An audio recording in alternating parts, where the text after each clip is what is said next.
मार्गावर प्रवास करत असताना गुरुवार दिनांक 19 डिसेंबर रोजी कुडाळ एसटी बस आगारातील चालकानं 65 वर्षीय व्यक्तीसाठी बस न थांबवल्यानं मनोहर चव्हाण यांनी विचारणा केली असता एसटी चालकानं वाद घालून अरेरावी करत चक्क मनोहर चव्हाण यांच्या अंगावर धावून आल्याचा व्हिडिओ सध्या सोशल मीडियावर मोठ्या प्रमाणात व्हायरल होतोय।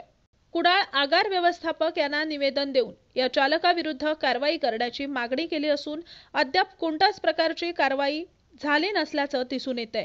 याआधी सुद्धा असे अनेक प्रकार उघडकीस आले असून हे प्रकार वरचेवर घडत असतात।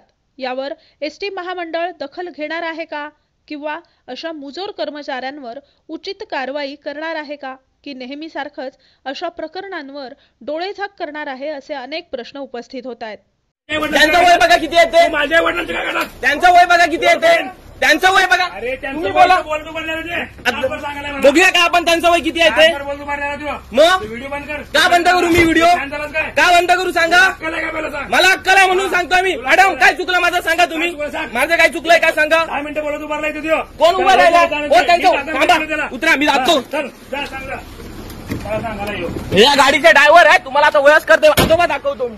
गाडीचा नंबर बघून घ्या, ह्यो नंबर असा गाडीचो बरोबर। आता टेम्पो आहे ना त्याच्या अलीकडे ते आले तिथे आणि तरी पण त्यांनी एसटी वगैरे थांबवली नाही।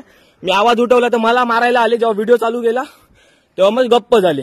तर आता हे आजोबा आहे, त्यांचं वय बघा, जर 2 मिनिटं एसटी थांबवली असती, हा वालावलचा बस स्टॉप आहे ना, बरं ते तिथेच आहेत, मग तिथेच त्यांनी एसटी थांबवली असती तर काय झालं असतं सांगा। मग या एसटी वाल्यांची दादागिरी का आपण घ्यायची ऐकून, बरोबर ना आजोबा। वय काय तुमचं, वय काय तुमचं वय 65 नाव कसं तुमचं। मी आता तिथनं मला एक तर दम लागतोय, मी धावत पण गाडी पकडू शकतो। बरोबर, नाव काय तुमचं आजोबा। राजेंद्र मयेकर। राजेंद्र मयेकर।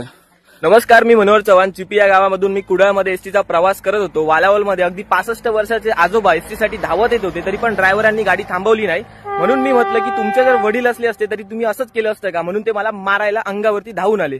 यांच्यावरती कारवाई झालीच पाहिजे। सर्व एसटी ड्रायव्हर असे नसतात, परंतु हे असे कसे निघाले काय माहिती नाही।